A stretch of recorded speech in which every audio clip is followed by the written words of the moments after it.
Բարև ձեզ, հարգելի ընկերներ, այսօր մեր տաղավարում հյուրընկալել ենք Հայաստանի ժողովրդական կոմունիստական կուսակցության առաջին քարտուղար Արթուր Ֆարմանյանին։ Բարի գալուստ մեր տաղավար։ Բարև ձեզ, շնորհակալ եմ Արսեն ջան հրավերքի համար։ Եվ միանգամից անցնենք հարցերին։ Խնդրեմ։ Դուք երկար ժամանակ, երկար տարիներ ապրել եք արտերկրում, Ռուսաստանի Դաշնությունում, ինչը ստիպեց ձեզ գալ Հայաստան եւ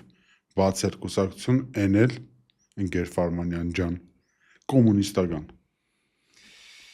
Ուրեմն, եթե մի 6 տարի առաջ ինչ որ մի հոգի, մի ազնվորություն ինձ ասեր, որ ես պետքա վերադառնամ Հայաստանի Հանրապետություն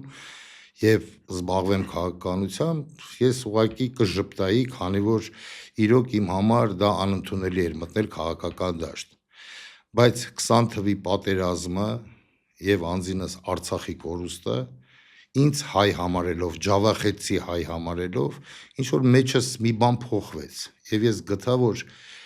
միգուցե ես կարող եմ ինչ որ մի բան փոխել, միգուցե շատ բան չէ, բայց ինչը որ իմ հոգու դեմը ես պետքա իմ խղճի դեմը պատասխան տամ, ես չեմ կարող նստեմ Մոսկվա քաղաքում, զբաղվեմ իմ բիզնեսով եւ նայեմ թե երկիրս ոնց է կորում։ Այդ կան բան, երևի գենետիկան խոսեց ավելի շատ։ Ինչու կոմունիստական կուսակցություն։ Գիտեք ինձ եթե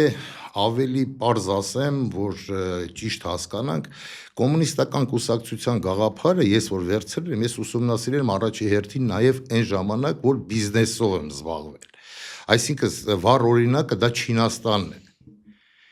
Չինաստանին տեսնելով ես մտածեցի եւ պատկերացրեցի, որ ասենք թե եթե չփլուզվեր խորհրդային միությունը, եթե չարաբաստիկ ուժերը, դավաճան կոմունիստները չծախեին երկիրը, այսօր միգուցե մենք ապրեինք ուրիշ երկրում ավելի երջանիկ եւ տեսնեինք երջանիկ երեսներ եւ երջանիկ ժպիտներ մարդկանց երեսի։ Ունեք կապեր Չինաստանի։ Իհարկե։ Ոչ թե մենակ Չինաստանի հետ, ես ունեմ կապեր նաև Լաոսի հետ, որտեղ նաև կոմունիստական կուսակցությունն է իշխանության, Վիետնամի հետ, Կուբայի հետ։ Ինչ աջակցություններ ունեք իրենց կողմից։ Ուղղակի խորհրդակցություններ են կանում իրենց ընկերների հետ, որոնք ասենք թե ճիշտ ուղղություն են ցույց տալիս, ոչ թե հրահանգում են, այլ ճիշտ ուղղություն են ցույց տալի, որ ասենք թե իրոք այս գաղափարախոսությունը, եթե ճիշտ օգտագործես ժողովրդական անես, նա ունի մեծ ապագա։ Տեսեք, ինչքան ժամանակ է որ արդեն դուք կուսակցությունը բացել եք, գործունեություն եք ծավալել։ 2 տարի ու կես ընթացքում ինչ որ ակցիաներ, ինչ որ միտինգներ, ինչ որ դուք անձամբ կազմակերպված ունեք ձեր կուսակցությունով։ Թե մասնակցել եք ուղղակի։ Չէ, մենք մասնակցել ենք ուղղակի եկեղեցու մեր պաշտպանելու համար, չնայած մենք ով ենք, որ մենք եկեղեցի պաշտպանենք, մենք ուղղակի կանգնել ենք այդ Սուրբ Շեմի կողքը, որպեսզի մեր Սուրբ Առաքելական եկեղեցին սատանեկը չպղծեն։ Բայց տեսեք, էլի ինձ նոր մի քիչ առաջ որ մեր տեղեկից մեկը իմացան, որ գալիս եմ ձեր այդ հանդիպման, հենց այդ հարցը, այդ եկեղեցու ասում են բայց կոմունիստները ու եկեղեցին ու այդ մեր ժողովրդի մեջ դա կա էլի այն սովետական միության կոմունիստական կուսակցությունի այն հնում մեր եկեղեցիները ճնշելով, քահանաներին ճնշելով, գնդակարելով, բան մեջները մնացել է մարդկանց, թե կոմունիստներն ու եկեղեցին հավատքը որ հայ կարակ ինչ որ ձև փարադեք որ այս դեռ ուրիշ բանի մասին է թե վերափոխվել է, վերաձևավորվել է։ Արսեն ջան, առաջի հերթին մի երկու դրվագ բերեմ պատմությունից։ Եթե համոզված եմ գիտեք, որ Իոսիֆ Վիսարիոնիչ Ստալինը սովորել է սեմինարիայում։ Այսինքն մարդը եղել է հոգևորական, մինչև հեղափոխությունը։ Հայկական պատմությունից, եթե տեղյակ չեք, ապա ասեմ, դոկումենտները կարող եմ ձեզ ուղարկել, դուք դիք ուսումնասիրեք, որ ասենք ուղակի խոսքեր չեն։ Մեր կաթոլիկոսին 1942 թվականին Իոսիֆ Վիսարիոնիչ Ստալինը դիմել է խնդրանքով, որպեսզի օգնի հայ առաքելական եկեղեցին պատերազմի եւ 2 դիվիզիա է ստեղծվել այդ գումարներով տանկային դիվիզիաներ։ Էջմիածինը օգնել է մեծ պատերազմին եւ պատերազմից հետո երբ որ վերապարը 11 կետից բաղկացած պահանջներով գնացել է խնդրանքով Յոսիֆ Վիսարյունին, Յոսիֆ Վիսարյունը ընդունել է եւ 11 պահանջներն է կատարել է։ Այդ թվում նաեւ սեմինարիայի բացում է չնայած։ Իսկ 12-ը չէին կարա գրային օրինակ Ղարսի բանի Ալեքսանդրապոլի պայմանագիրը հեճ անելը ու այդ Արարատը տալը բան հեճ անային հետ բերեին, ասենք մեր հայրենիքի այդ մասը չէին կարա 12-ն է գրային։ Արսեն ջան, ես քեզ ավելին ասեմ, որպես կոմունիստ գաղափար կրող, ասենք ես այդ կյանքը չեմ տեսել, դաստիարակությունը չեմ տեսել, որ ինչ որ կոմունիստների արած ինվրից գցեմ եւ իրանց քլնգեմ, ասեմ իրանք սենց են, բայց բազմաթիվ չարաբաստիկ սխալներ են արել կոմունիստները։ Չարաբաստիկ արեն, այդ Ղարսի պայմանագիրը եւ ի շնորհիվ Գարեգին Նժդեին եւ Զանգեզուրի այդ մեր հայրենակիցներին, որ բանակ Ադրբեջանից մտել է, Զանգեզուրը այն ժամանակ են ուզեցել կոմունիստները տան Ադրբեջանին։ 11-րդ բանակին ջախջախել են տեղի ժողովուրդը։ Սարող Խանզատյանի, եթե դուք լսել եք իր հարցազրույցը, կարծեմ 88 թվին, թե 89 թվին, ինքը ասում է, որ այդ թվում նաև իմիջիալուց Գարեգին Նժդեն իրանց տունն է ապրել։ Եվ ջախջախելուց հետո նոր կենտկոմը Մոսկվայի որոշումը կայացրել, որ Զանգեզուրի այդ բանը տարածքը մնում է Հայաստանին։ Այն ժամանակ են ոնց որ երազում եմ կոմունիստական կուսակցության ներկայացուցիչ լիդերը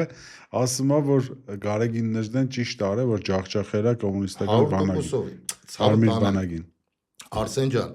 ես կրում եմ այդ գաղափարը, ես կրում եմ ինչի համար, քանի որ ես մեծացել եմ այդ դարաշրջանում, ես տեսել եմ երջանիկ մարդկանց, ես տեսել եմ ուսում, ես տեսել եմ անվճար բժշկություն, ես տեսել եմ հավասարություն, դա ինձ հոգի հարազատ է, բայց դա չի նշանակում, որ ասենք այդ գաղափարը կրող մարդիկ, ով որ փողով առել են պարտբիլետները, նրանք չեն եղել սրիկաներ։ Ես կենտկոմում հազարավոր մարդկանց կարամ ասեմ, որ եղել են համ ազգի դավաճան, համ հայ ազգի դավաճան, համ խորհրդային միության դավաճան, համ կոմունիստական գաղափարի գաղափար։ Ես օրինակ չէի պատկերացնում, եթե կարելի է ցույց տալ Խաչը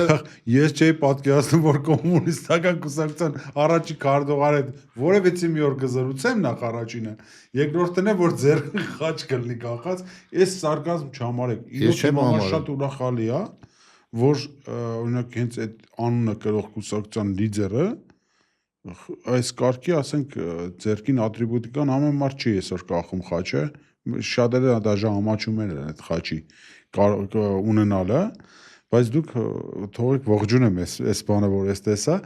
տեսեք, լավ, գնանք առաջ, ուղղակի իմ ասածից իմաստը որն է, կարեք դուք օրինակ ոչ թե դնեիք կոմունիստական, որովհետև շատ վարկաբեկված է այդ անունը, էլի, մեր հասարակության մեջ, կոմունիստական չդնեք, ինչ որ սոցիալիստական, ինչ որ բան, բայց ոչ կոմունիստական, իմ կարծիքն եմ ասում, որ ավելի շատ մեծ հնչողություն կարար ունենար ձեր նման խելացի մարդը կարար ավելի շատ առաջ գնար առանց կոմպլեքսավորվելու կոմունիստի պահով, այդ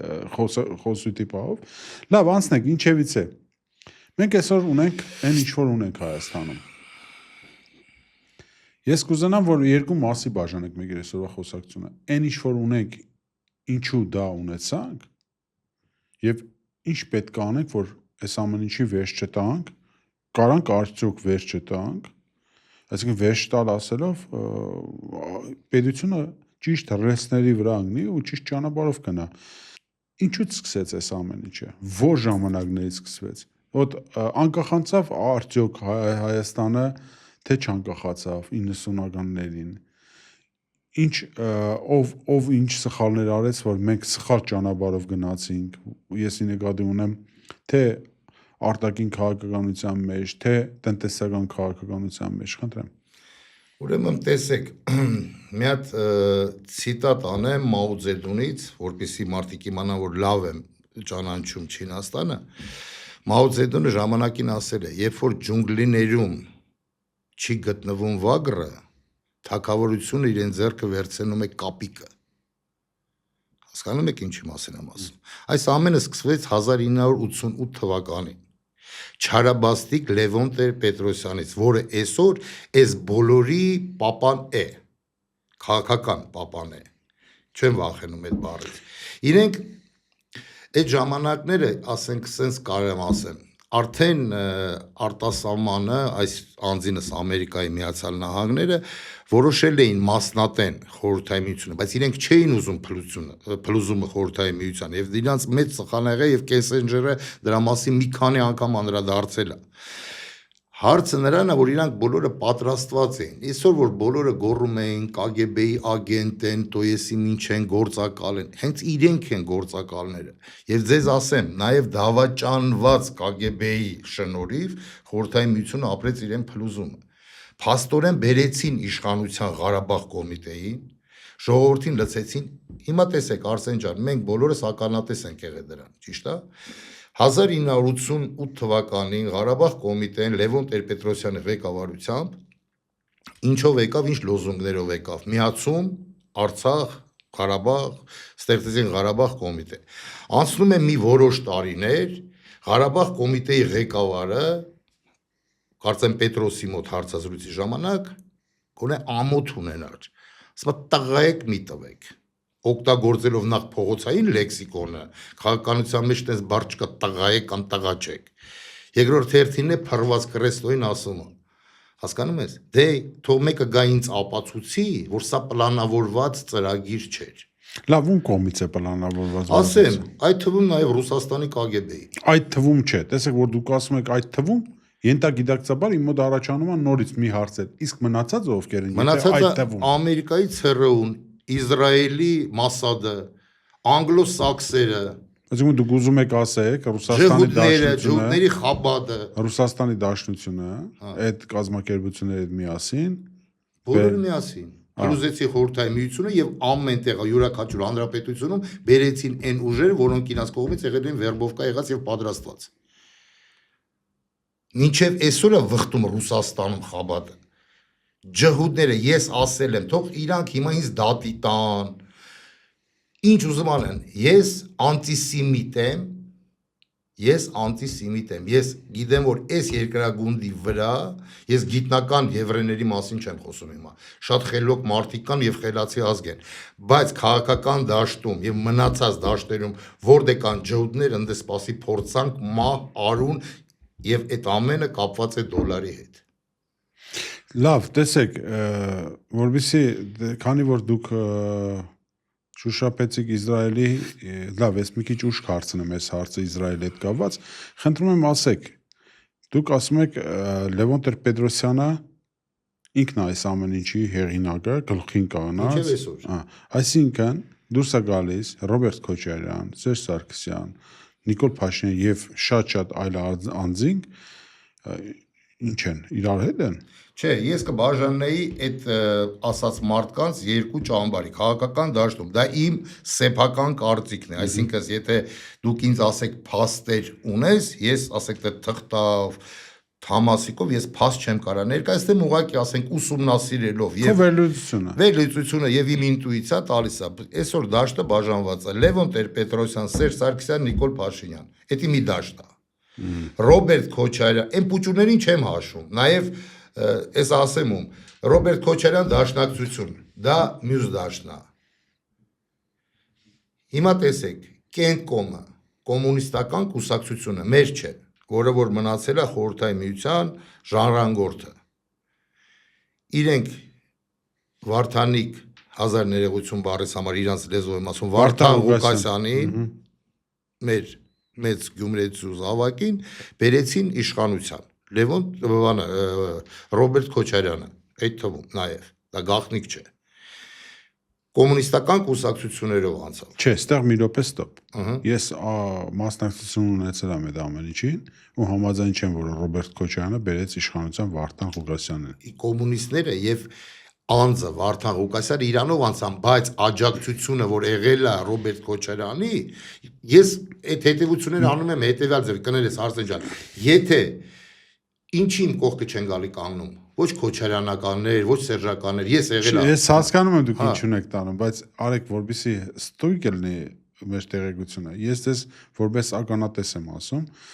Վարդան Ղուկասյանը ինք իր ուժով չի հաղթահարել ու չի դարել քաղաքապետ։ Քաղաքապետ դարել է զուտ 3 անձի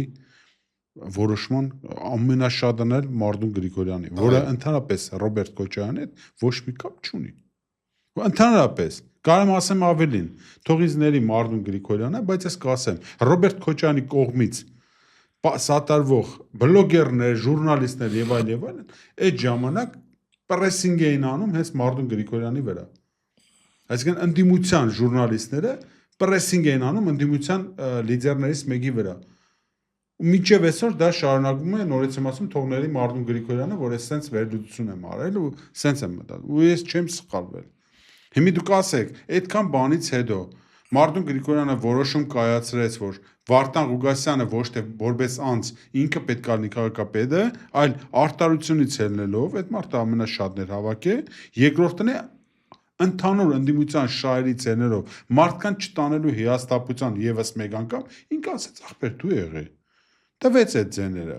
բայց ինքը ոչ մի կապ չունի Ռոբերտ Քոչյանի հետ ես հստակ կարամ ձեզ ասեմ վստահ որ չունի երկրորդը ես հասկանում եմ ձեր ասածի իմաստը դուք ասում եք ինչի իմ կողքը չկանեցին այլ կանեցին իր կողքը այդ նույն կոմունիստական կուսակցության մասին է խոսքը հիմա խնդրեմ շարունակեք հիմա տեսեք եթե մենք վերցնենք այն լոգիկայով ոնց որ դուք եք վերլուծություն արել, հարգելի Արսեն։ Հիմա ես ձեզ ասեմ, ես քիչ առաջ ասեցի, որ Լևոն Տեր-Պետրոսյան, Սերժ Սարգսյան եւ Չարաբաստիկ վարչապետը հայոց երկրի մի թիմ են։ Ասել եմ թե չէ, ասել եմ, ճիշտ է։ Իրանք առավոտից իրիկում մեկը մեկին քլնգում են։ Այսինքն ես եզրակացություններս չեմ անում նրանից, թե ով ում ինչ վատ բան ասեց։ Ես եզրակացությունները անում եմ նրանից, որ եթե մարդը ընտրվում է, կամ այդ մարդը ինչ-որ մի քաղաքական ակցիա է կատարում, ով է իրեն կողքը։ Դուք քիչ առաջ հարց տվեցիք, դուք ակցիաներ արել եք, թե չէ։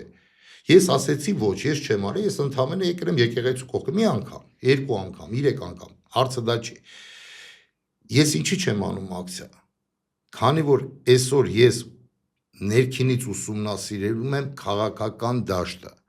Այդ թվում նաև ընդդիմադիրներ։ Ես ավելին ասեմ։ Ես այսօր ձախ ընդդիմադիր ուժեմ եւ ընդդիմադիր եմ բոլորին։ Այդ թվում նաև ընդդիմությանը։ Բացատրեմ ինչի համար։ Վերջի պարգևավճարներ որ եղավ, իմ համար արդեն լրիվ པարզ եղավ։ Այդ որ 3 միլիոնները այդ ընդդիմադիր падգամավորներին տվեցին, ինչու չբայկոտեցին։ Փողը լավ բան է, չէ՞։ Քաղցր բանա։ Մի քիչ են ստանում, հիմա դելի բան է, էլի նոր։ Ես իրանց կոշիկը չեմ հակել, չեմ էլ ես դրա համար որպես քաղաքական գործիչ, ես ասեմ, ես անդիմադիր եմ բոլորին։ Ես ձեզ ավելին ասեմ, որ մի քանի անգամ ձեր էֆիրների ժամանակ մասնակցել եմ, որպեսզի ժողովրդին པարզ լինի։ Ես սուրբ չեմ։ Սուրբ չեմ։ Ես իմ կյանքում եղել եմ, որ ես արել եմ մեղքեր, քանի որ բիզնեսի մարդը, եթե ինքը բիզնեսի մարդ է, ինքը չի կարող մեղք չգործի, ասուդեմ։ Բայց ես ասեմ հետևյալը, ձեր հարտակից մեկ անգամ եւս հայտարարում եմ, ես ինձ չեմ տեսնում Հայաստանի Հանրապետության վարչապետ, չեմ տեսնում, ես չեմ ճանաչում Հայաստանը։ Դե դուք որ հանգարցնել եք այդ ժամանակ վարչապետի պաշտոն չի լինելու, առաջի կարդողար անելու։ Չէ, ես մի հատ բան եմ ուզում, եթե լինեմ վարչապետ, ես մի հատ բան կմտցնեմ սահմանադրության մեջ, որ իմիջիալոց ես վերջերս եմ, այդպես միշտ որ ասենք չեմ տվյալ իշխանություններինս է, սահմանադրության մեջ մի հատ արգելք եմ մտցնել, որ վարչապետը իրավունք չունի ունենալ սեռական կապ արձանի հետ։ Լավ, տեսեք, արեք մի քիչ ավելի լուրջ մոդենանք ես իմ տված հարցին, ամեն դեպքում ես համարում եմ, որ յուրաքանչյուր կուսակցություն եւ կուսակցության ղեկավար առաջինը պետք է մտածի իր հայրենիքի, իր պետության, իր ժողովրդի մասին, բայց ամեն դեպքում չկա ասում սալդատ, որ չերազի որևէ մի օր գեներալ դառնալու։ Այսինքն, եթե դուք ունեք այդ ճիղը, այդ միտքը եւ այդ բանը, ինչու՞ չէ, ինչի՞ պիտի չձգտեք օրինակ նույնպես երկիր ղեկավարելու։ Իմ կարծիքով պետք է մաքսիմումի գնաք, որ մինիմումով հասնելով երկրին օգուտ տակ, այդ իմ կարծիքն է, ամեն դեպքում հազար ներողություն Արսեն ջան, ձեր այդ ասածը գիտեք ինչ ինձ ժիրացրեց, ուրեմն եվրեները իրանց երեխային կյանքում չեն ասում դու դարձի ջուտակահար կամ ինչ որ մի հատ գիտնական քիմիկոս կամ ֆիզիկոս, նրանք իրենց երեխային ասում են դու պետքա լինես Նոբելյան մրցանակակիրի կրող, իսկ ընդ ասում են միշտ դափնակիր, այսինքն միշտ պատալոգն են տալի իրենց երեխաներին։ Այո, իհարկե։ Հա, իմ դեպքում Ես իմ պատալոկը հասել եմ 50 տարեկան հասակում։ 50 տարեկան։ Ես ձեզ ասում եմ, երթվելով իմ սրբերով, իմ ծնողներով հանգուցալ, այսուհետ ես չգիտեմ Աստված ինձ ինչ կյանք տվել, ես իմ կյանքը նվիրել եմ իմ կուսակից ընկերներին, հայ ժողովրդին եւ Հայաստանից Հանրապետությանը։ Եվ պարտադիր չի ես լինեմ վարչապետ, որ ինչ-որ մի բան անեմ։ Հասկանալի է, բայց ես հասկանում եմ դուք ինչ նկատի ունեք, որ դուք աթոռի չեք ձգտում, բայց յուրաքանչյուր պահի պետք է յուրաքանչյուր կուսակցության ղեկավար պատրաստ լինի ստանձնել այդ պաշտոնը, որովհետև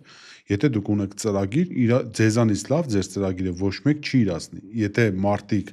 ժողովուրդը ձեզ ծրագիրը համարեն ամենալավը եւ ձեզ ձայներ տա, կոչեք ասելու ես չեմ իրացնի, եթե թող Պողոսը գա իրացնի։ Չէ, բնական է։ Դե լավ, գնանք առաջ։ Տեսեք, ձեր կարծիքով 2018 թվականի իրադարձությունները արեստանցին էին, թե ժողովուրդը իրոք հելավ, իրոք բոյկոտեց Սերժ Սարգսյանին եւ միամիտ, ասենք, Նիկոլ Փաշինյանը վարչապետ դառավ հանրապետականների քվեարկության շնորհիվ։ Հիմա տեսեք, ժողովուրդը որ անկեղծ ելավ, ժողովուրդը հավատաց, այդ բանի մեջ որ ասում է, կորոնա ռասիստին, դա ես ֆակտ, միստր Ջուկ, հասկանում ես։ Բայց որ սա ամենը սարքված էր եւ ժողովրդին էփեցին, դա тоже есть ֆակտ, միստր Ջուկ, հասկանում ես։ Այսինքն ես կյանքում չեմ հավատա, ես իրոք Արսեն ջան վերլուծում եմ յուրաքանչյուր խոսք, դառը կյանք ապրելով դրսերում, ասենք էդի կյանքն է ինձ ստիպե, որ ես վերլուծություն անեմ յուրաքանչյուր խոսակցությունը։ Շատ խելացի մարդ է Սերժ Սարգսյանը, ով որ կասի, որ Սերժ Սարգսյանը ուղեղ չունի, դա հիմար է եւ տգետ։ Կյանքում շախմատ խաղացող անձը չի կարա բլթսնի բառ, հասկանում եք թե չէ։ Երբ որ մի պա 2018 թվականին ես նայում եմ կադրերը, ընկում եղավ ժողովուրդ արդեն հոգնավ, շոկա, էսա, այնա,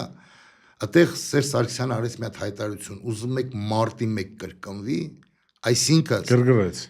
ոչ թե գրգռեց, այսինքն այդ մարտիկ, այդ ժողովուրդը, ում որ Նիկոլ Փաշինյանը հանել է լոզունգով քայլարա մերձի Սերժին,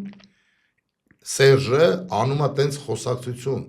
ուտեղ խոսում է հայկական գենը, որը որ իրանք հաշվարկել էին, մեր հայ ազգը լավ ազգ է։ Կարող է պատե ինչ որտեղ մի ձեն չանի, բայց եթե կապնում ես իրան նամուս թասիբին, որ ցավոք սրտի հիմա քիչ է այդ ամենը երևում։ Այս ժամանակ ինքը ձեր ասելով նախագահը սպեցիալնի արեց այդ արդայությունը, որովհետեւ մարտիկ նորից sense գրգռվեին, նորից ավելի շատ տրամադրվեին ընդդեմ իրան ու ավելի նոր թափ ստանար այդ շարժումը։ Ցավը տանեմ, արի դանենք վերլուծություն։ Մինչև այդ ամենը Լևոն Տեր-Պետրոսյանը ասում է՝ տղայեք մի տվեք։ Այսինքն մտադրությունը կա։ Քաղաքացիական պայմանագրի մասին Լևոն Տեր-Պետրոսյանը ասում է հələ 2008 թիվն է, թե 9 թիվն է, դրա մասին է խոսում։ 15 թվականի հարաբերական։ Ինչ որից է։ Այդ Լևոն Տեր-Պետրոսյանը, որ այսօր քննադատում է Նիկոլ Փաշինյանը բանավեճի հրավիրում ինքը չի գնում։ Այս ինչ կապիկություն են անում։ Դուք հասկանում եք ինչի մասին է խոսքը, նա ասում է, նա պատրաստում է, նա անում է, քանի որ Լևոնը հստակ գիտեր, որ Արցախը եւ այդ մնացած հողերը պետքա իրանք տան։ Ում պետքա տան, Լևոնը տա չի լինի, Սերժը տա չի լինի, ով պիտի տա, պետքա տա Նիկոլ Փաշինյանը։ Նիկոլ Փաշինյանը ինչու կանգնեցին Նիկոլ Փաշինյանի կադրի վրա։ Ինչու հենց ընդրվեց Նիկոլ Փաշինյանը այս ամեն ինչի համար։ Ասեմ, նման պերսոնաժ հայ ազգը երևի էլ չծնի, նման ազնվորություն չկա։ Հիմա ջուրա ձեր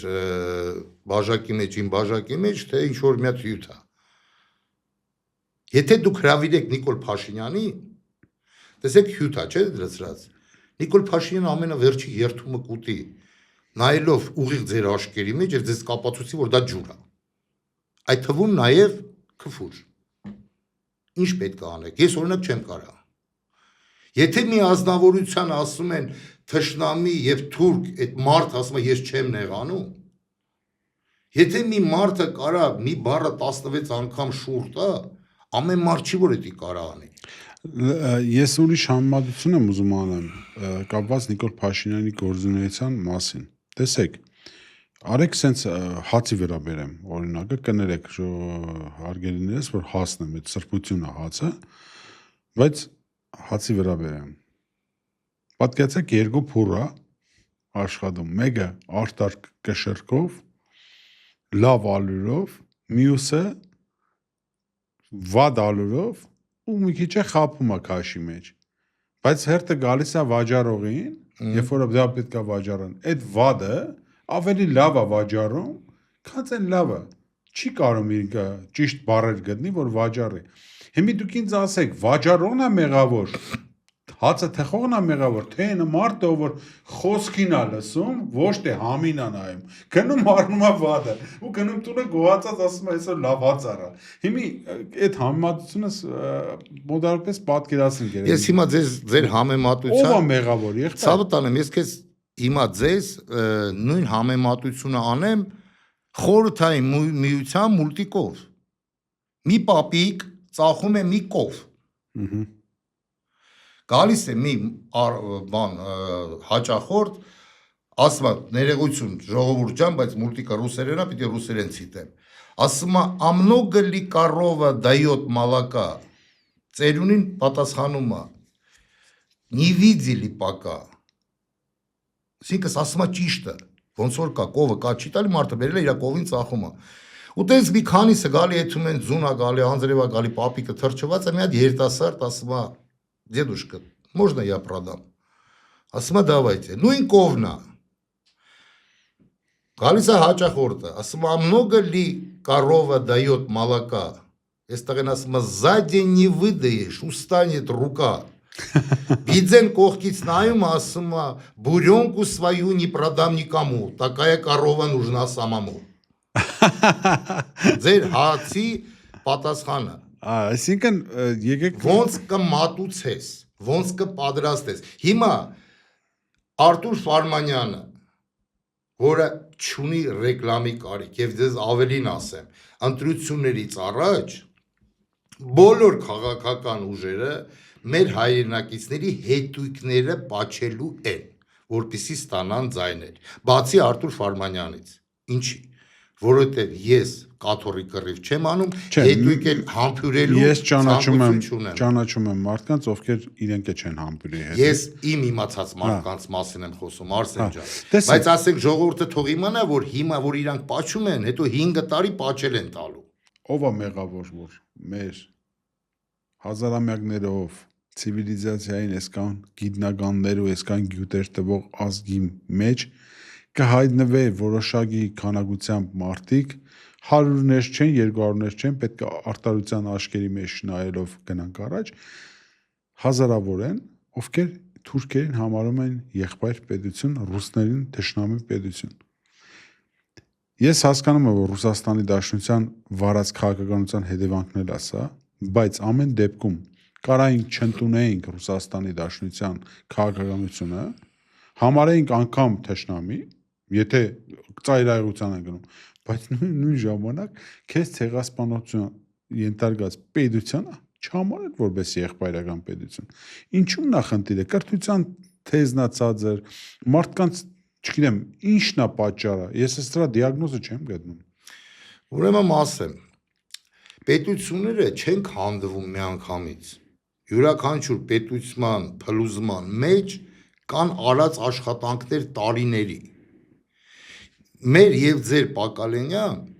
եթե մենք մի քիչ էքսկուրս անենք 90-ական թվերը, դուք տեսաք ոնց հելավ ազգը Արցախի պաշտպան, իշքան կամավորներ, ինձև ու ինչ էին կարծում գնացին մեռան։ Այդ թվում այն տղաները, ովքեր որ դուշման Վարդանը, որից մեկը,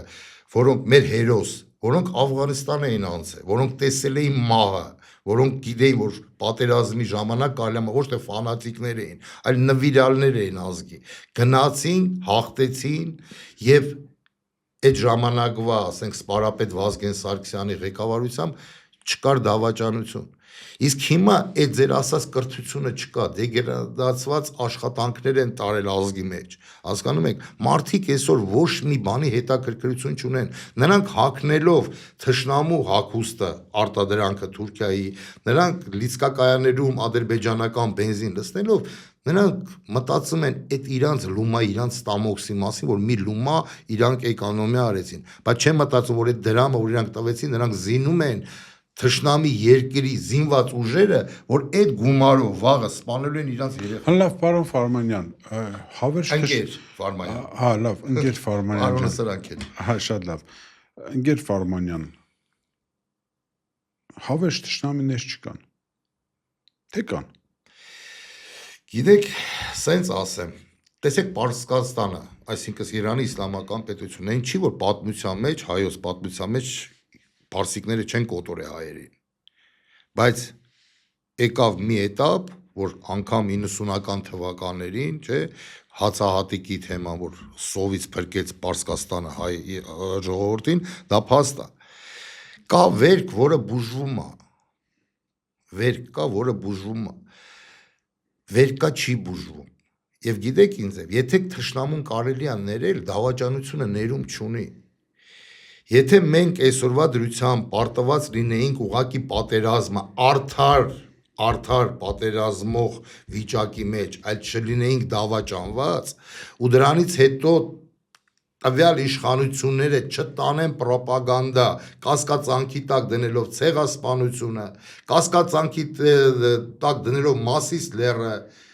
չգովազդելով շնորհակալություն չհայտնելով տվյալ երկրների ղեկավարներին,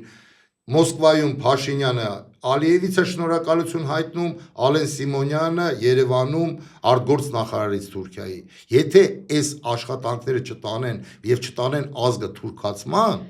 կարելի է մի պատերազմ մենք կրեցինք, Ընկեր Ֆարմանյան ջան, ինչու իմ, ձեր, մեկ-էլի, մյուսի, շատերի մոտ իրանց այդ ասածները չեն տեղ գտնում ուղեղի մեջ։ Ինձ ոչ հadoop պատրաստություններ եմ անցել, որ չհավատամ սրանց, որ ուղղակի մեր հերն ու մերս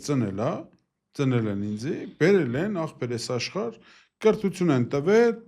ապրել եմ, մեծացել եմ, որպես հայ եմ ինձի փորձել պահել, ախպեր ջան, վсё, ես էլ մնացածից ոչ մի ձևով չեմ տարբերվել։ Ինչու իրանց մոտ դա ուտվում է, ես չեմ կարող, իմ համար ամեն մի բառը, որ այս մարդիկ հանում են իրանց բերանից, արդեն օդի մեջ էլ տեղ չասած, ես սուդը տենում եմ։ Ինչի են մարդիկ այդքան հավատում այդ սադին։ Այսինքն կարանք եզրակացնենք, որ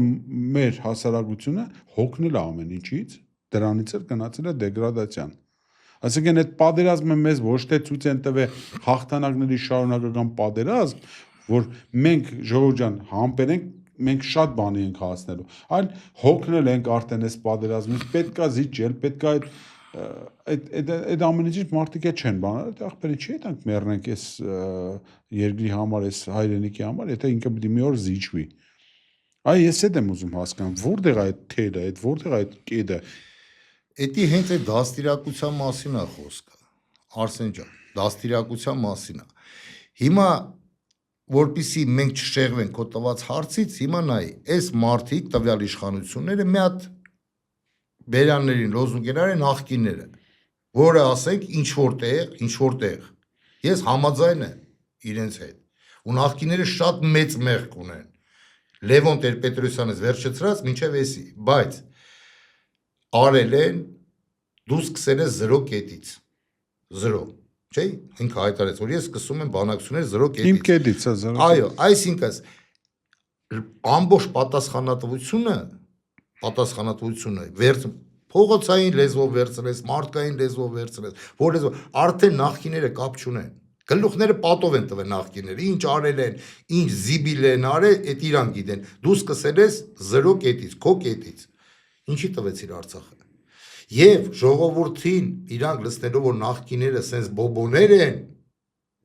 հասկանում ես, երիտասարդությունը նրանց չի ճանաչում։ Մի քիչ էլ էս փողեր շպրտել այդ բանից, որ ասենք թե նպաստներ, բաներ էսանյան, կարաս չաշխատես, կարաս չսովորես, ինչ ուզում ես արա։ ու դա այսօրվա երիտասարդությանը ձեռք է տալի ու իրանք դրանով սպանում են պատրիոտիզմը երիտասարդության վերջի սերուսկը հազար ներողություն են տղաներից ովքեր այսօր մտածում են էլի մեր նման կամ մեր նահատակված տղաների նման բայց սերուսկը վերացրին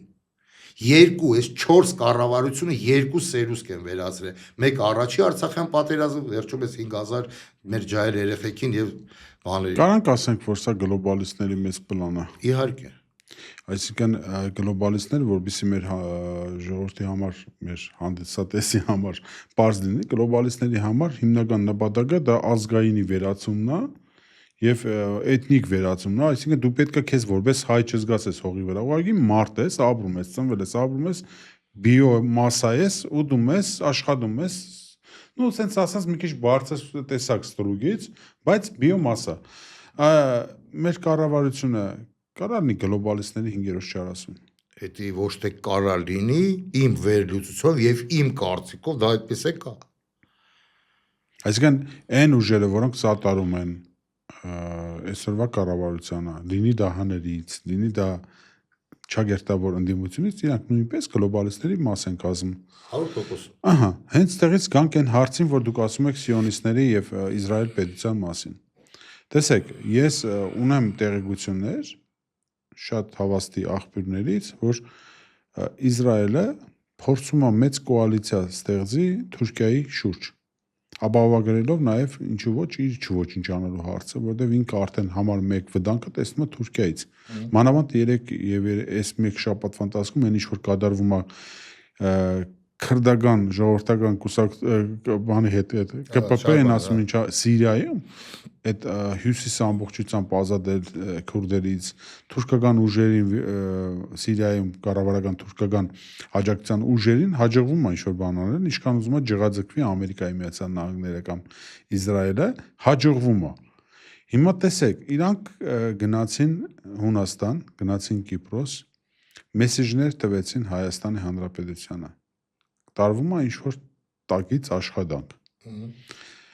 Թե վերազինման, թե մնացած հարցերով։ Արդյոք մենք պետք է գնանք այն ճանապարհով էմոցիաների, որ տեսեք դուք 20 թվականին էս արեցիք, այն արեցիք, մենք հիմա չենք ուզում ձեր հետ ոչ մի առնչություն ունենալ։ Թե կարելի է առանց ամբագորգոր հայտարարություններ անելու, գորգորալու, օգտագործել այն շանսը, որ իրանց են նեղում ընդե, իրանցից կորզել են ամեն ինչը, ինչ որ իրանք պատրաստ են մեզ տալ։ Որովհետեւ մենք այդ մեծ թուրանը չթողնենք, ասենք վերազինեն այն կարգի վերազինեն մեր օտը լրիվ փագեն։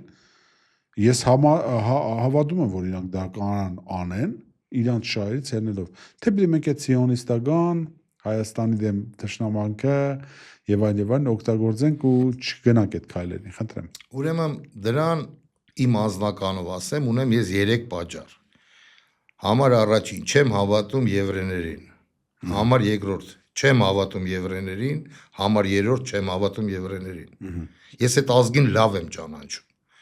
Եվ հիմքեր ունեմ չհավատալու այդ ազգի ներկայացուցիչներին, ովքեր գտնվում են քաղաքական դաշտում։ 1.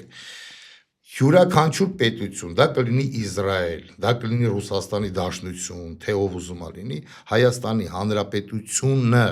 տեսնում է որպես տարածք իրենց գլոբալ հարցերը եւ իրենց խնդիրները լուծելու համար։ Եթե վերցնում ենք այն ճանապարհը, այն ուղին, ոնց որ դուք եք ասում, որ միգուցե թուրքերի հետ իրենք ունեն, իմիջայլոց մի տարի առաջ Live Armenia-ի եթերում հələ որ ոչ մի բան չկար, ես ասեցի, որ այդ երկու ուժերը, եվրեներն ու թուրքերը իրար հետ ունելու են խնդիր եւ կլինի մեծ պատերազմ։ Այն ժամանակ հարգելի Արտակը լրագրողը ասեց կարծում եք նենց էրոնիայով,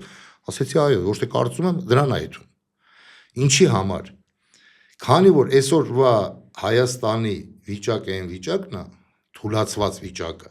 որ Ալիև ասում է, մի հատ հենց զինված ուժեր ունեցան, մի քիչ ավելացան, մենք Երևանի կենտրոնում էլի, այսինքն ինքը իր բառերով ցիտում է Պուտինին, Պուտինը որ ժամանակին ասում էր «Սարտիեթի զամոչեմ», հիմա Ալիևը այդ բառերը օգտագործում է իր բառերով։ Հիմա տեսեք, եթե մենք Իսրայելին թողեցինք մեր տարածք, Իսրայելը այսօր մեծ խնդիրներ ունի իրանական իսլամական պետության հետ։ Իրանի իսլամական պետության ռակետները ուզեն թե չուզեն, սիրեն թե չսիրեն հայ ազգին շուռա գալու Հայաստանի վրա։ Բայց այստեղ ես մի բան մի քիչ համաձայն չեմ, թույլ տվեք որ ասեմ, որովհետեւ մեր խոսակցությունը ճիշտ ուղղությամբ գնա։ Ես չասեցի իսրայելական ուժերը մտեն Հայաստան։ Ես դրա մասին չեմ խոսում։ Ես խոսում եմ իսրայելական տեխնոլոգիաները օգտագործել իրանց շահերի ցելներով Հայաստանում, այսինքն տեսեք, օրինակ տալիս եմ մեզ հոբ համակարգի բարձրակարգ 5-րդ դասի տեխնոլոգիաներ, որովհետեւ մենք օդը պահենք ու այդ սահմանը կանանք պահենք, մեզ թուրանը չստեղծվի իր դեմ։ Հենց իր դեմա չէ ստեղծվում, եթե գլոբալ վեկալ ես։ Հիմա ինքը մեզ օգնում է տեխնոլոգիայով, ինքը չի գալիս, բազա չի դնում։ Մենք օգտագործում ենք ուղղակի, որ իր վրա ճնշում կա, այդ հանգամանքը ասում ենք ախպեր, դուք բիզնեսմեն եք եղել, ես բիզնեսի տերմինոլոգիայով ասեմ, ես բիզնեսմեն չեմ եղել, բայց շատ եմ ընկերներ ունեցել բիզնեսմեններ։ Իրանք ասում են հետևյալը, եթե դու կասկածում ես պարտներիդ վրա, դու պետք է ասես առաջի քայլը դու ես անում, երկրորդը ես։ Արեցի, չես անում, չեմ անում։ Այդ սկզբունքով առաջ գնալ, ասինքն եթե մեծ տեխնոլոգիաներ առաջարկենք, մենք ասենք չենք հավատում, պետք չի։ Արդյոք մենք հենց այդ սխալների երեսից չէ, որ այսօր ունենք մեծ ադրբեջանական ավելի մեծ զինված բանակ, քան Հայաստանին է։ Պատասխանը։ Խնդրեմ։ Ուրեմն դուք ձեր եթերների ժամանակ ասեցիք, որ դուք դիտել եք իմ ու Ռոման Ցիպինի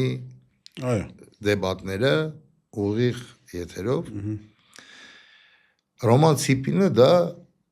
գործակալ է Մասադի եւ ագիտատոր, ինչպես Սալավյովը կրեմլովսկի պրոպագանդիստ է, այդ ձևի ինքը Իսրայելի ջհուդական պրոպագանդիստ։ Եվ եթե դուք ուշադիր լսեցիք, ինչ ասեց Ցիպինը ոնց որ եւ Սալավյովը հենց դες բառեր չի ասում, հավատացեք, վստահեցնում եմ ձեզ։ Նա ասեց. մենք կգանք Հայաստան եւ հայերին խելք ցույց կտանք։ Հայերը խելացի ազգ են, շուտ կսովորեն։ Դուք հավատում եք, որ այդ զենքերը ենթադրենք բերեցին, իրանք տվեցին, երկրորդ քայլը չի լինելու, դուք չեք կարա բերեք ձեզ սովորացնենք։ Իսկ եվրեները դա գիտեք ինչ է, դա չարաբաստիկ ու ռուսկ է։ Եթե թողեցիր մետաստազա տալու, ու էլ դուս չես կարող անես։ Բայց մենք Հայաստանի Հանրապետությունում ունենք եվրейский община, ու իրանք ոչ մի ձևով մետաստազ չեն տվել։ Ստեղ են, դեր թուլ են։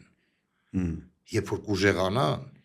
Ռուսաստանում արեք մենք իրար հետ պայմանավորվենք սենց։ Թուրքիան է մեր թշնամին, թե Իսրայելը։ Չարիքներից Չէ, պրյամո մեզ երկուսն է չարիք են, ֆիզիկապես ոչնչացման առաջին հայեր թշնամի մեր ո՞րն է։ Այսքան ժամանակ չէ, նայեք, Արսեն ջան, դուք գիտեք, դուք ափաշքարա կներեք փողոցային լեզվի, չէ, փողոցային ժարգոն ասեք, հա։ Այսօր մենք ում հետ ենք սահմանագից ու վտանգը ումից է սպառում։ Ես հիմա ձեզ ասում եմ, դուք ուղիղ մահը ուղիղ մահը համեմատություն եք անում, որ մահ կարա լինի։ Դե հիմի կարա լինի նա մեզ օգտակար, թե լինի։ Բայց հիմա կարա ինձ լինի, որ ոչ էնի։ Չէ, տեսեք, եթե ախր հասկացեք, որտեղից է գալիս ազգի խելացի լինելը։ Ինչու՞ց է գալիս, որ ազգը, ինչու՞ց է հասկանում, որ ազգը հազարամյակների ճամփա է անցել ու ինքը կրթվել է, խելացի է ու կարողանում է։ Դա այն է, որ դու ուրիշի շահերից ելնելով, որ ուրիշի շահը բռնում է, օգտվում ես դրանից։ Ինձ հետաքրքիր չէ թե ինչ է անում Իսրայելը հետո։ Ինձ հետաքրքիր է այս պահին, որ ինքը նեղն անգած ու Հայաստանին կողմի։ Ինքը նեղը անգած չի։ Ինքը նեղը անգած չի, Արսեն ջան։ Հենց այդ է, որ մենք պատկերացնում ենք, որ Իսրայելը նեղն է, մենք պիտի դա օգտագործենք այդ, դա սխալ է, դա ճիշտ չի։ Այդ նույն ձեր ասած զենքը, այսօրվա դրությամբ դուք փառք ասու կապեր ունեք Ռուսաստանի Դաշնության հետ, ասեք սովորել եք ընկերներ բամանկա, այսօրվա դրությամբ գիտությունների ակադեմիայում, որոնք արտադրում են Ռուսաստանի համար զենք, մեծամասնությունը կազմեն հայեր։ Ընդամենը մեր հայ ազգի հանճարեղ մարդկանց պետք է տալ կանաչ լույս եւ ֆինանսավորել։ Այդ ժամանակ Իսրայելի կարիք ժամանակը պետք։ Ոչ մի ժամանակ է պետք չի։ Այդ գիտելիքները որ կան, ընդամենը ֆինանսավորում է պետք։ ոչ թե 8 միլիարդ առնել լափել է պետք։ Իսկ ով կթողնի, որ Հայաստանը արտադրանք ունենա։ Այդտեղից արեք Չէ։ սկսենք։ Աշխարհի որ երկիրը կուզենա, որ Հայաստանը ինքնիշխան լինի ամբողջովին եւ կարողանա իր հիպեր, ասենք, ռակետները ունենալ, իր զինատեսակները արտադրի, մի բաներ աշխարհին կարողանա վաճառի, ով է թույլ տալու։ Բայց ներողություն, հիմա մի հատ ձեզ մի հատ հարց տամ։ Գիտեք յուրաքանչյուր երկրին ինչով են խեղդում։ Յուրաքանչյուր անկախ պետությանը, անկախ երկրին խեղդում են մի բանով։ Եթե այդ երկիրը գցեցին բլոկադայի մեջ, ու այդ մարդը ինքը չկարողացավ իրեն ժողովրդին կերակրել, միայն սնունդով։ Իսկ Հայաստանի Հանրապետությունում հարգելի Արսեն, գյուղատնտեսության նախարարություն, գյուղնախարարություն գոյություն չունի։ Դուք զարգացրեք գյուղնախարարությունը, այդ չեմ ասում կոմունիստական սովխոզ կոլխոզները, տնտեսությունը, գյուղտնտեսությունը զարգացրեք, դուք ապահովեք սնունդով ձեր քաղաքացուն, հələ տենամ ով թույլ չի տա եւ ինչ թույլ չի տա։ Այս ժամանակ գտան ինվեստիցիաներ։ Դենց լսենք հիմա ուրեմն ես ավելի կարճ ճանապարհ կարամ ասեմ, Հայաստանը կարա դառնա օրինակ միջուկային զենքի կարող պետություն ու ոչ մեկիցե կախվածություն այլևս չունենա։ Հայաստանը հիմա էլ ունի միջուկային զենք, ատոմիկ կայարանը հերիքա։ Չէ, ուզում եմ Եթե դրան ասեմ, եք չէ, պրյամոյ ունենա այդ զենքը, ով է թույլ տալու, այ Չէ, կոսաբտանը։ միջուկային զենք կարան թույլ քեզ չտան, բայց ասենք արտադրությունը, տնտեսությունը զարգացնելու, սենց ասեմ օրինակ, որը որ պատասխան եմ տալի ամեն ասածից համար, ամեն ստորագրածից կարանտակը ստորագրեմ։ Երազի գործարանը բռնեցին, քանդեցին։ Չգիտեմ ում օրոք ա եղել, Քոչարյանի օրոք ա եղել, թե Սերժ Սարգսյանի օրոք ա եղել, չգիտեմ, հաստատ Նիկոլի օրոք չի եղել։ Այդ մեկ բանից պրծել է։ Հիմա տեսեք, վեկալես սարքել են էլիտար շենքեր։ Լավ բան է էլիտար շենքը, իհարկե ժողովուրդը պետք է ապրի լավ, բարեկեցիկ բաներում, բնակարաններում, բայց պատերազմող երկիրը քանդում է գործարան եւ սարքում էլիտար շենքեր։ Եթե ես ոչ բարով լինեի այն ժամանակվա ղեկավարությունը, ուրեմն բերում էի ստանոկները Չինաստանից եւ արտադրում էի այն ինչ որ պետք է արտադրեմ, ինչի որ կարիք ունի տվյալ Իսկ Չինաստանը մետաստազ չի։ Չէ, ասեմ ձեզ, Ինչու՞ օրինակ ցերնելով Չինաստանի եք ասում։ կոմունիստը ինչի է Չինաստանի կոմունիզմը իմ դուրը գալի։ Քանի որ Չինաստանի ղեկավարությունը, Չինաստանի կոմունիստները կարողացան համատեղ գործակցություն ստեղծեին կապիտալի եւ սոցիալիզմի։ Հասկանում ես, ռուսերեն մի հատ բառ կա, չի ասում, «Ни рыба, ни мясо»։ Ինչով է տարբերվում Ռուսաստանից դուրս են գալիս, մտնում եք չինական զոնա։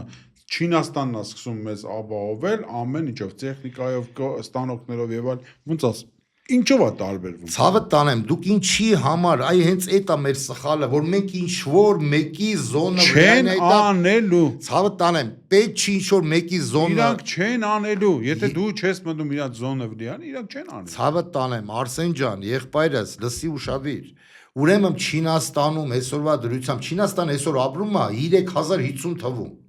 Իրանց մոտ զարգացում է այդում մեծ քայլերով եւ իրենք ուզում են ավելի շատ շուկաներ գրավել։ Բիզնեսի տեսակ Հաջա Հայաստանի ինչ շուկա։ Դու Հայաստանը չի մենակ, դու մենակ Հայաստանը մի վեկալ մեր հայաց, այս մի կտոր Բայց երեք համաձայնվի, եթե դուք ասեք, այդտեղ կարելի է սարքել, ասենք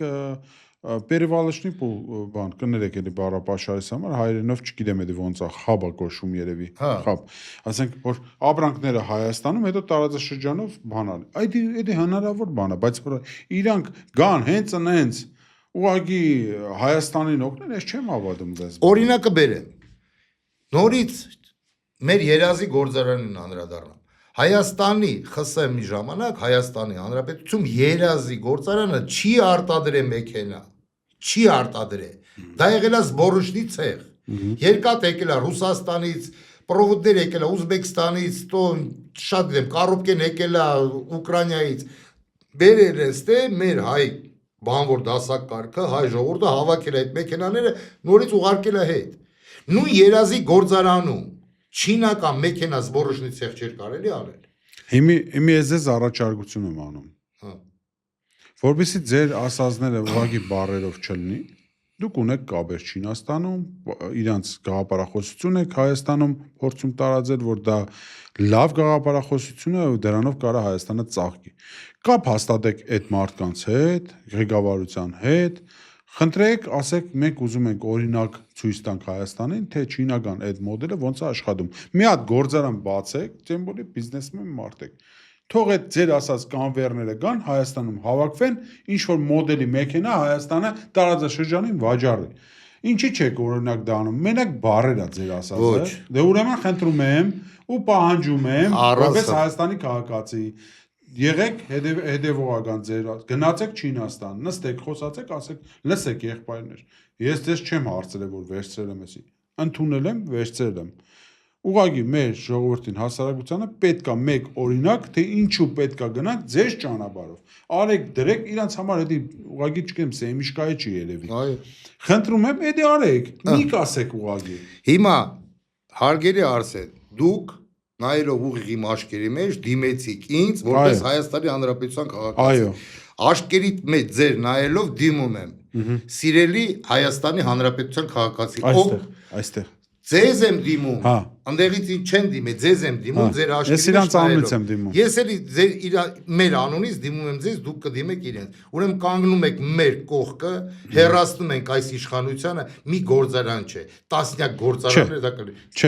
Չէ։ Եթե այս իշխանությունները չեն թույլ տալի այդ բանը բացել։ Հայաստանի Հանրապետությունում ոչ մեկ Նիկոլ Փաշինյանի ծրագրից լավ ծրագիր, 18 թվականի բերած ծրագրից լավ ծրագիր, որը Հայաստանի ամբողջ խնդիրները լուծված կլներ, ոչ մեկ չի բերել։ Ուղղակի եղել են խոսքեր։ Ես խնդրում եմ, մինչև ձեզ կողքը կանել։ Այդ դուք արեք, ես տեսնեմ, ասեմ, ախպեր, ես մարդու հետևից եմ հետում։ Այս մարդը գործ է անում, չի ասում գամ իշխանության նոր անեմ։ Գնում է, անում է, դնում է, ցույց է տալիս, ասում է, այ ուզում ես ունենաս։ Արի կանգնի ինձ սատար։ Կգամ կկանգնեմ։ Այ ես եմ ձեզ խոստանում։ Արսեն ջան, կանգնեցրեք այդ գործարանը, թող աշխատի, աշխատատեղեր ստեղծվի, մեկ մեքենա արդադրենք, դուրս տանք ու ասեմ, ախպեր, Չինաստան, բրավո։ Առանց իշխանությունների թույլտվության նման պրոյեկտներ չի կատարվում։ Իշխանությունը գալատա արել, եթե ներդրումը չընդունի։ Հավա վստահեցնում եմ քեզ, անես ներդրողներ են եկե 2018 թվականից։ Դուք բերեք չինական պրոյեկտը հստակ մակետով, ինչ են պատրաստ ինչքան ներդրում անել, մենք կկանենք ձեր կողքին այդ դրա համար, որ դուք կարողանաք դա առաջ տանեք, ու դուք դա առաջ կտանեք։ Պետական իշխանությունները գալատ են արել, թե դա չեն ընդունել։ Տեսեք, դուք առաջարկեցիք դա։ Այո։ Ես պրոյեկտը կբերեմ, սիրելի հայազգ, ես ձեզ խոսք եմ տալի, որ Արսեն եղբայրը կբարձրաձայնի իմ բերած պրոյեկտը։ Անպայման։ Ոչ միայն կբարձրաձայնեմ։ Ես կբերեմ, նաև կգան մարդիկ, ովքեր կասեն, որ իրենք պատրաստ են հենց ձեր տաղավարից։ Այ մնացած արդեն ես ոչ թե մենակ կբարձրաձայնեմ, այլ ամբողջ իմ ներուժով կկանեմ ձեր կողքին։ Շատ բարի։ Ձեր չէ, մեր կողքին, որովհետև դա Հայաստանի շատ բարի օգուտ կդա։ Մեր հաղորդումը արդեն մոտենում է ավարտին։ Մի հատ հարցել եմ ուզում տամ, որը իմ համար անձնական շատ կարևոր է։ Կա ինչ-որ մի բան, ինչ-որ մի տեղ, ինչ-որ մի հանգամանք, որ կհիասթափվեք, ոնց որ կա դենց բան, որ հանգարց, ասենք տեսնում եք, որ այս ժողովուրդը վсё չի ուզում Նիկոլ Փաշինյանը Աստված չարաստի 2026 թվականին անցնում է։ Ինչ եք անելու, եթե Նիկոլ Փաշինյանը վերարտադրվի ինչ-ինչ պատճառներով, ինչ-ինչ ռեսուրսներ բան օգտագործելով, հիասթափություն կարա լինի ձեր մոտ, թե ավելի յառի եք պայքարելու իր դեմ։ Շատ լավ հարց տվեցիք։ Եթե կարելի է մի քիչ ջոուդական պրյոմ բանանեմ օգտագործել։ Չէ, պիտի ասեմ։ Հնարավոր է ծնողիցդ հիասթափվես։ Դե դեպքեր եղել են որ մարդիկ հիասթափվել։ Դրանք երեխա չեն։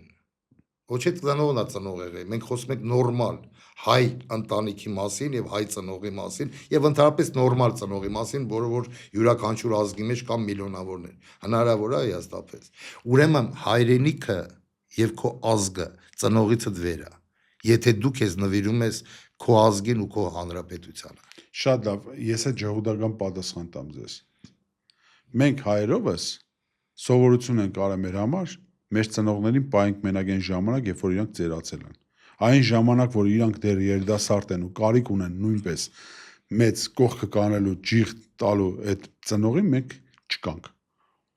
Մենք խոսացինք հետևյալն էր հարցը, եթե չստացվի հիասթափվեք, դե չէ, Ես ասում եմ, Ձեր- այսինքն հիասթափությունը դա բացառվում է ինչի համար, քանի որ դա այն սրբությունն է իմ համար, որ ես եթե մտել եմ այս խաղի մեջ, կվերաընտրվի, վերաարտադրվի Նիկոլ Փաշինյանը։ Մի հատ տխուր բան եմ ասելու։ Ես կընդունեմ ազգիս որոշումը, քանի որ միգուցե իրենք ավելի ճիշտ են, բայց իմ պայքարը դրանով չի դադարի։ Շատ լավ, մեր հաղորդումը այսօրվա ավարտին մոտեցավ։ Թույլ տվեք ձեր անունից նույնպես շնորհակալություն հայտնենք մեր Ես եմ հարգաժան ընկեր Արթուր Ֆարմանյանին։ Շնորհակալություն, որ եկաք մեր տաղավար։ Շնորհակալ եմ։ Կհանդիպենք։ Անպայման։